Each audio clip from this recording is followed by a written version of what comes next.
Hey guys, and thanks for tuning into TradeChat. My name is Pandaria, and this is part 2 of my Miss the Pandaria, what turned into 2 videos. I hope you enjoyed today's video, and if you do, remember to rate it thumbs up.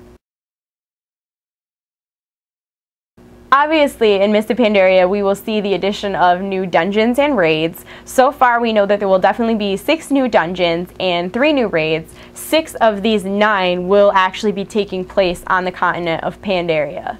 In Miss the Pandaria, level 90 dungeons will only be available in heroic or challenge mode. Challenge mode is like a speed run. You have to complete the dungeon in X amount of minutes, and then you get ranked bronze, silver, or gold. And it's cool because the rewards given during these challenge modes are statless gear that you can use in transmogrification. But what's interesting about that to me is that in the challenge runs, they like scale down your gear so that everybody has the same gear. So it doesn't matter what gear you have, it only matters your skill,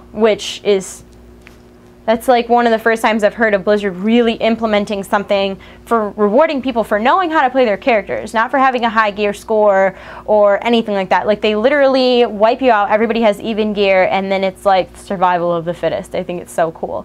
Oh, what do you know? That's like another mini game. In Miss the Pandaria, at level 90, they'll be making Scholomance a level 90 heroic. They'll be making SM Armory and Library a level 90 heroic. They'll be making SM Chapel and Graveyard a level 90 heroic. And then there'll be 3 new ones, which are the Storm Stout Brewery, the Shadow Pan Monastery, and the Temple of the Jade Serpent. The only raid that's really been announced so far is the Mangushan Palace, which we know is a 6-boss raid. I'm really excited that in Miss the Pandaria that so many new instances and raids will be taking place on the new continent, and it's not recycled content, it's brand new.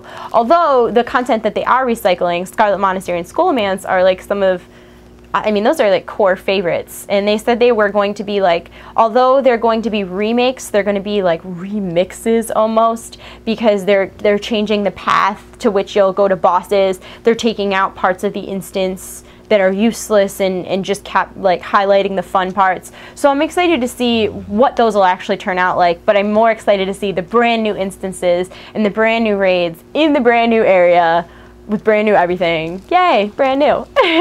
In Miss the Pandaria, we'll also see a lot of brand new quest content. Obviously, the max level has been increased to 90, and they actually said that you're not going to be able to fly on Pandaria until you actually hit 90, and that quests in Pandaria will be a much less linear experiences. It'll allow you more choices of what you want to do, where you want to quest, and they said that they're going to have dailies similar to the Molten Front, so that you'll have a really rich max level questing experience. Another really neat thing that they're adding in Miss the Pandaria is scenarios. And what scenarios are is when a small group of people will queue up together and they'll do like kind of mini instances. What's neat about this is they're completely role-less. You don't need a tank, you don't need a healer. It doesn't really matter what combination of people you have, it just matters how many you have. So the queues will be very, very quick.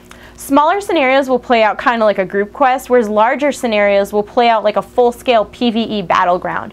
I am so excited about scenarios because I am a huge questing fan. I like questing, I like leveling, and I used to love it before the Dungeon Finder when people quested together, which nobody does anymore. So I really appreciate the bringing the community back together in a sense. I'm very excited for the new area to quest in as well as scenarios. One of the major things they're adding in Miss the Pandaria is the count-wide achievement. Obviously, with every expansion, there are some major class changes that take place. Some of the ones I've heard for this expansion are so exciting. Hunters are no longer going to have a minimum range or like a dead zone, and their melee weapon will be completely removed. Warlocks will get a unique resource for each one of their specs.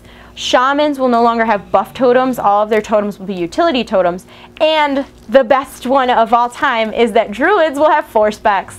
Yeah, that's right. The feral spec will be broken up into feral and guardian, feral being cat and guardian being bear.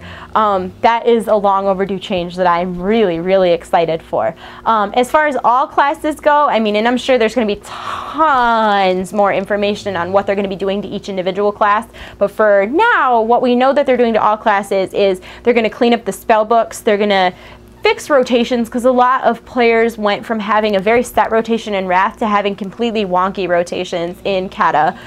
They're also going to remove trainers from the game, so all of your spells will be automatically learned. Specs will be more developed. Range, thrown weapons, relics, those are all going to be completely removed, and wands will now be main hand. And resilience is actually going to be a base stat. So this brings me to today's question of the day, and that is, which change in Mists of Pandaria are you most looking forward to? Me personally, it would be a tie between the 4-spec druids and pandas and monks in general. Honestly, as much as I was against it, I'm super excited for it now. Before I show you today's screenshot, I do have a bundle that I'm going to be giving away. In the bundle, we have, this is the official lanyard from BlizzCon 2011 that they gave away with badges. I have, this is a wristband. I was selling these. I have a few left over from my vlog channel. It says in my hearts. And then when I was on the plane to California, I ate like these like a crack fiend. You don't even know they're so good. I'm addicted to them, so I figured I'd let you guys try them. So you'll also be winning a barbecue and a s'mores gamer grub. So this awesome stuff. All you have to do is leave your answer to the question of the day below, like and favorite this video. While you're thinking about all of that, check out today's screenshot of the day.